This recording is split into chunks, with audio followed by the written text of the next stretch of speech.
Hello student, आपका हमारे YouTube channel पे स्वागत है। आज के इस वीडियो में हम 23 दिसंबर को जो पेपर 2 हुआ था सीटेट का, उसके अंदर मैथ्स के कौन कौन से क्वेश्चन पूछे गए थे आज हम इस वीडियो में सॉल्व करेंगे। तो आइए स्टार्ट करते हैं अपने इस वीडियो को। तो पहला क्वेश्चन है, यदि त्रिभुज के कोण का अनुपात जो है 2, 3 और 5 है तो सबसे बड़े और सबसे छोटे कोण का योग ज्ञात करें।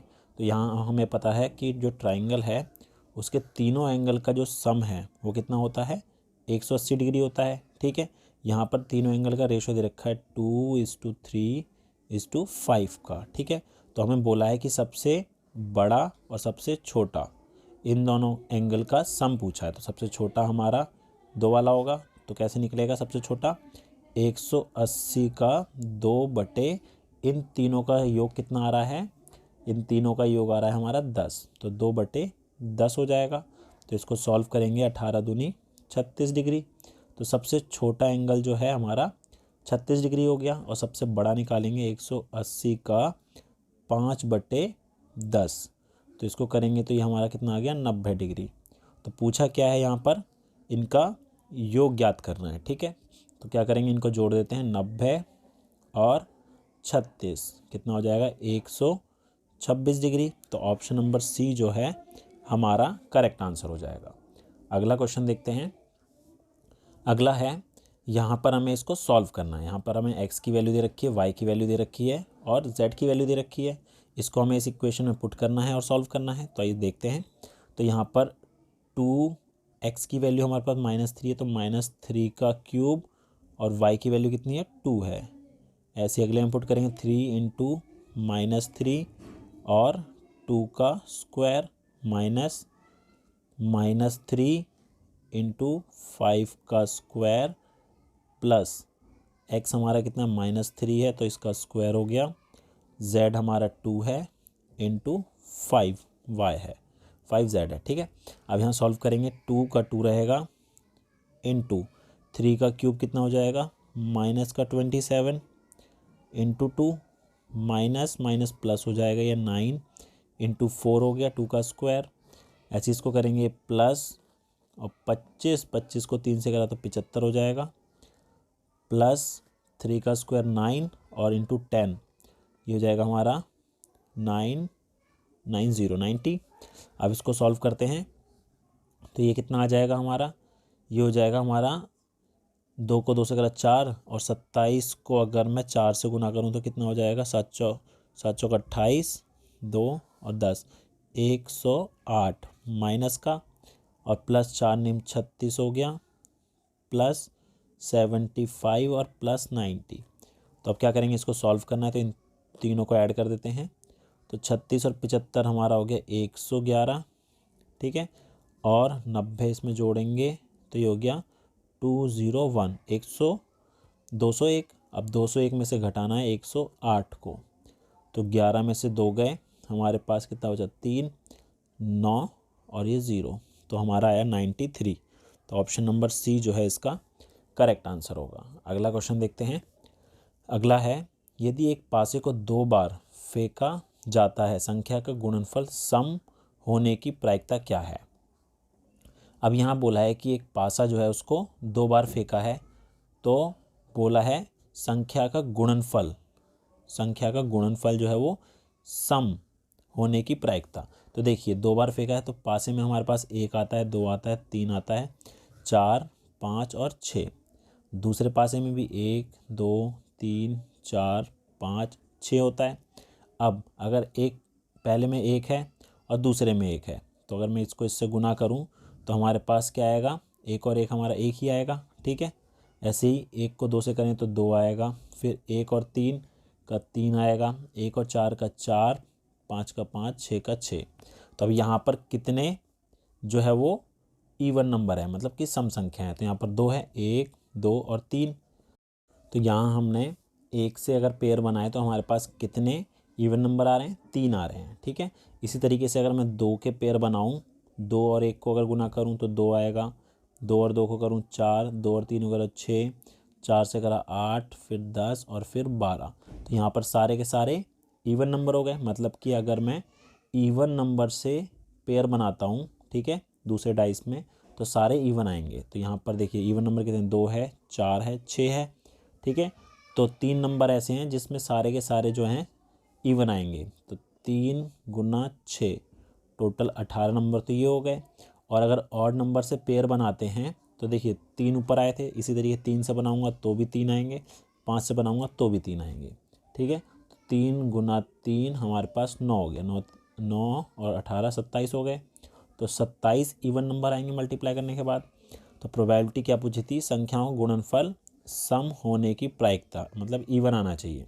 तो 27 बटे में 36, ठीक है। इसको काटेंगे तो 3 और ये 4, तो 3/4 जो है इसका करेक्ट आंसर होगा। 3/4 ऑप्शन में नहीं है तो यहाँ पर ये 3/4 होगा, ठीक है।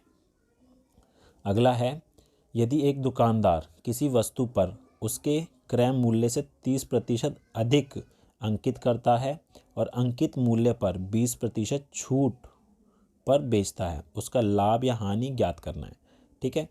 तो यहाँ पर हमें बोला दुकानदार जो है किसी वस्तु के क्रय मूल्य से, तो क्रय मूल्य को हमने मान लिया 100 था, ठीक है।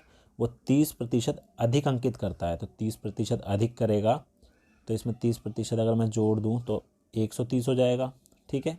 और डिस्काउंट कितना देता है, 20%, तो इसका अगर मैं 20% कम कर दूँ, 20% अगर निकालूँ तो कितना आएगा, 26 आएगा, ठीक है। 20% जो है इसका 26 हो गया। तो 130 में से अगर मैं 26 कम करूँ तो कितना आ रहा है, 104 आ रहा है।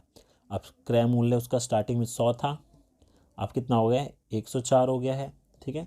तो कितने परसेंट का उसे प्रॉफिट हो रहा है, 4% का, ठीक है। ऑप्शन नंबर ए इसका करेक्ट आंसर होगा। अगला क्वेश्चन देखते हैं। अगला है, if there is a quadrilateral ABCD and its diagonal bisect each other at right angle, what figure is formed. तो यहाँ पर बोला है यदि एक ABCD एक चतुर्भुज है, ठीक है, क्वाड्रिलेटरल है, हमें नहीं पता कौन सा ABCD, ABC और D, इसके जो डायगोनल हैं वो एक दूसरे को बाइसेक्ट कर रहे हैं 90 डिग्री पे, मतलब यहाँ जो है सारे एंगल 90 डिग्री के बनेंगे, ठीक है। तो बताना है इसमें से कौन सी फिगर वो बनेगी। तो देखिए अगर हमारे पास रोम्बस है, रोम्बस क्या होता है, जिसकी चारों साइड बराबर होती है, ठीक है, ये चारों साइड बराबर है और इसके जो डायगोनल है हमेशा 90 डिग्री पे ही काटते हैं, तो ये तो इसका सही आंसर होगा। क्वाड्रिलेटरल का 90 डिग्री पे नहीं काटता, पैरेललोग्राम का भी नहीं काटता और ट्रेपेजियम का भी नहीं काटता, ठीक है। तो ऑप्शन हो गया रोम्बस। अगला क्वेश्चन है, 2 cylinders have the ratio of their radius is 3:4 and ratio of their height is 4:5. Find the ratio of curved surface area of these cylinder. अब यहाँ पर 2 सिलेंडर की बात हो रही है, ठीक है। 2 सिलेंडर है जिसका रेडियस का रेशो और हाइट का रेशो हमें गिवन है, ठीक है। यहाँ पर रेडियस, इसका हमने रेडियस 1 जो है हमारा 3x हो गया और इसका रेडियस 2 जो है हमारा 4x हो गया। इसी तरीके से दोनों की हाइट का रेशो भी दे रखा है, ठीक है। हाइट हमारी इसकी h1 हमारे पास 4y हो गया और इसकी हाइट 2 जो है हमारे पास 5y हो गया, ठीक है। कर्व्ड सरफेस एरिया का रेशो निकालना है तो कर्व्ड सरफेस एरिया होता है 2πr1h1 अपॉन में 2πr2 और h2, ठीक है, ये होता है। 2π से 2π कैंसिल हो गया, r1 हमारा कितना है 3x है और h1 हमारे पास 4y है, ऐसे ही ये 4x है और ये 5y है, y से y कट गया, 4 से 4 कटा तो 3/5 आ रहा है। तो 3:5 जो है वो रेशो होगा, 3:5, ठीक है। अगला देखते हैं। अगला है the product of 2x² - 5x - 4 and x² + 7x + 8 and the coefficient of x² is a and coefficient of x is b, find a - b। तो यहाँ पर ये बोला है कि अगर हम इन दोनों को मल्टीप्लाई करें 2x² - 5x - 4 को x² + 7x + 8 से, ठीक है, और हमारे पास बोला है जो x² है इसके कोफिशिएंट को हमने a लिया है और जो x का कोफिशिएंट है वो हमारा b है, ठीक है। तो हमें सबसे पहले x² का कोफिशिएंट निकालना है तो हम क्या करेंगे, 2x² को किससे मल्टीप्लाई करें, हमें सिर्फ कोफिशिएंट निकालना है तो x² से ही x² को ही देखेंगे। तो हमें एक्स स्क्वायर से मल्टीप्लाई करेंगे तो एक्स की पावर 4 आएगा, इससे 3 आएगा, बट हमें 8 से मल्टीप्लाई करेंगे इसको तो मेरे पास आएगा 16x²। ठीक है, ऐसी -5x को अगर मैं 7 से मल्टीप्लाई करूं तो 7 पंजे 35x² हो गया, और -4 को मैं x² से करूं तो -4x² हो गया। ठीक है, हमने यहाँ पर सिर्फ x² वाली टर्म ही ली है, तो ये हो जाएगा, सॉल्व करें कितना आ जाएगा 16x² माइनस 39x²। तो 39 में से अगर मैं 16 माइनस कर दूं तो कितना आ जाएगा, ये 23, तो माइनस का 23x² हो जाएगा। ठीक है, ये हमारे पास आ गया, और x² का कोफिशिएंट क्या आ रहा है, मतलब a जो है हमारा माइनस का 23 हो गया।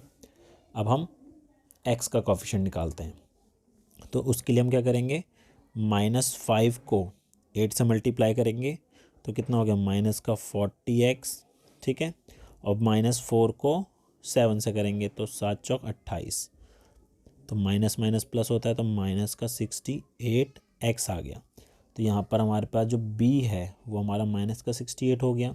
पूछा क्या, इन दोनों का डिफरेंस पूछा है, तो a माइनस b ये 23 है, इसमें से माइनस करेंगे -68 को, तो ये तो प्लस हो जाएगा, तो माइनस का 23 प्लस 68, तो 68 में से 23 माइनस कर देंगे तो ये कितना हो जाएगा 45 हो गया। ठीक है, तो इसका आंसर आ जाएगा 45।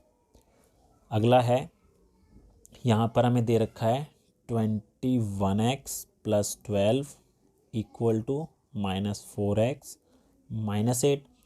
ठीक है, इसको पहले सॉल्व कर लेते हैं, तो 21x माइनस यहाँ के प्लस का 4x हो गया, -8 और -12, तो ये कितना हो जाएगा 25x, और ये माइनस का 20, तो x की वैल्यू हो गई माइनस का 20/25। सॉल्व करा तो माइनस का 4/5 हो गया, ये तो हमारा x हो गया। हमें वैल्यू निकालनी है 5x + 8 अपॉन में 3 की, तो 5 इंटू -4/5 + 8 अपॉन में 3, इससे कैंसिल हो गया, और ये आएगा हमारा 4/3। तो ऑप्शन नंबर सी इसका करेक्ट आंसर हो जाएगा। अगला है, the length of a wire is 30 centimetre, a square and a equilateral triangle is made from the wire. एक वायर है जिसकी लेंथ जो है 30 सेंटीमीटर है, इससे एक स्क्वायर बनाया गया है। ठीक है, एक स्क्वायर बनाया गया है और एक इक्विलेटरल ट्राइंगल बनाया गया है। ठीक है, स्क्वायर की चारों साइड बराबर होती है और इक्विलेटरल ट्राइंगल की तीनों साइड बराबर होती है। अब हमें बोला क्या है, find the ratio of the area of square and area of triangle. ठीक है, अगर वायर सेम है तो दोनों का पेरीमीटर बराबर होगा। ठीक है, तो यहाँ पर अगर मैं निकालूँ 4a = 30, तो हमारे पास a जो है मतलब साइड जो है वो कितनी आएगी 30/4, कैंसिल करा तो 15/2 हो गई। ठीक है, और इसी तरीके से यहाँ पर जिसकी साइड है इसकी तो 10 सेंटीमीटर हो जाएगी, इक्विलेटरल ट्राइंगल की तीनों साइड क्या होती है, बराबर होती है।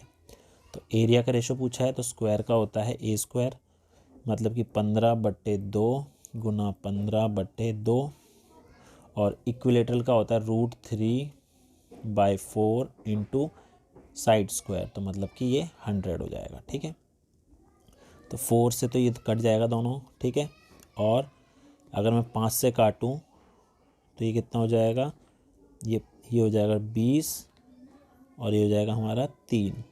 फिर 5 से काटूं तो ये हो जाएगा हमारा 4, और ये हो जाएगा 3। ठीक है, तो ये कितना हो गया हमारे पास, ऊपर आ गया हमारे पास 3 × 3 अपॉन में 4√3। ऐसे इसको अगर मैं कैंसिल करता हूँ यहाँ √3 बचेगा, तो इसका रेशो जो आएगा वो आएगा 3√3 अपॉन में 4। ठीक है, 3√3:4 इसका रेशो होगा।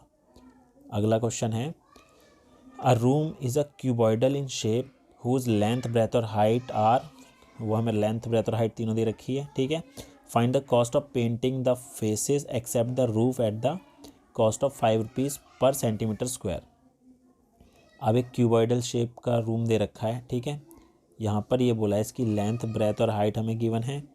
ये 12 सेंटीमीटर है, ये 8 सेंटीमीटर है और ये 4 सेंटीमीटर है। ठीक है, अब रूफ़ को यानी छत को छोड़ के बाकी सब को अगर पेंट करें तो उसकी कॉस्ट कितनी आएगी। ठीक है, तो यहाँ पर हम क्या करेंगे, पहले हम दो तरीके से निकाल सकते हैं, या तो टोटल सरफेस एरिया निकाल लो इसका और उसमें से रूफ़ का एरिया माइनस कर दो, या फिर कर्व में रूफ़ का ऐड कर दो।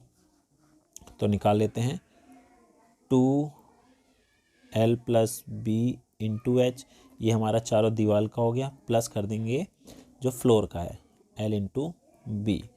तो 2 लेंथ हमारे पास 12 है, ब्रेथ 8 है, हाइट 4 है। लेंथ 12 और ब्रेथ 8, तो ये कितना हो जाएगा 2 × 20 × 4 और 12 को अगर 8 से करेंगे 96, तो ये हो जाएगा 8 दूनी 16, 160 + 96, तो ऐड करेंगे तो ये आ जाएगा हमारा 256 सेंटीमीटर स्क्वायर हो गया। ठीक है, अब एक सेंटीमीटर स्क्वायर जो है 5 रुपये की कॉस्ट आती है, तो इसकी टोटल कॉस्ट निकाल देते हैं। 256 को 5 से मल्टीप्लाई कर देना है, 30, 25 और 3 28, 10 और 2 12, तो 1280 इसकी टोटल कॉस्ट आएगी।